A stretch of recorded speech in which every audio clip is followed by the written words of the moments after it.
Henrik Ibsen rođen je prije skoro već 200 godina, a od drame Neprijatelj naroda prošlo je nekih 145.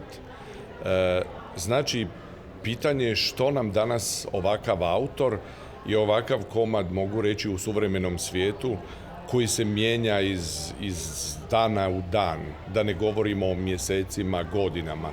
S jedne strane možemo reći da je to eskapizam, znači pogled u prošlost, da bismo preko tog dalekog mosta sa 19. stoljećem možda razumjeli nešto o našem vremenu. Ovaj komad Neprijatelj naroda ne spada zapravo u ona kanonska Ibsenova djela, čija je visoka literarna vrijednost zapravo i nekakav zalog da bi ostali u nekoj budućoj vremenskoj kapsuli koja bi mogla prikazati što je to ljudska civilizacija napravila u svom duhovnom smislu.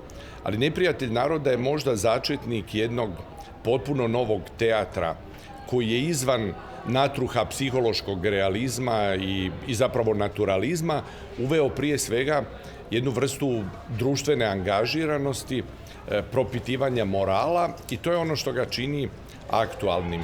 Naravno, pitanje je što u današnjem vremenu izvući iz te drame. Ona je, što se tiče aktualnosti, vječita, znači priča o ekološkoj krizi, o korupciji, o moralnom rasulu društva, o provinciji koja živi u vlastitom samozadovoljstvu i koja zapravo perpetuira stanje u kojem je korupcija neizostavan dio svakodnevice.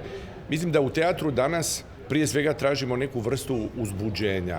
Ono što mi se čini da je u klasičnim dijelima, od antike Šekspira pa do Ibsena, koji spada već takvom kanonu, ono što u današnjem vremenu možemo od njih naučiti je prije svega ta duboka uzbuđenost koju osjećamo dok gledamo neki teatarski čin.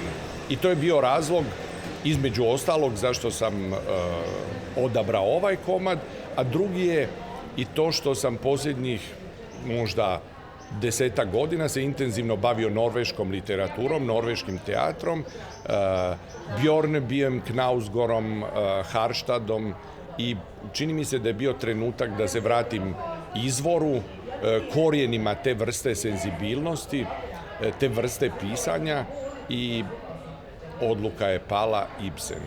I ansambl drame poznajem već skoro 25 godina i probali smo tu različite vrste eksperimenata i mislim da je došao trenutak da pokušamo raditi jednu novu stvar koja će biti opet hibridno iskustvo, koristiti sva ova povijesna nasljeđa, znači od psihološkog realizma, naturalizma, ali i elemente performansa, angažiranog teatra i dokumentarnog.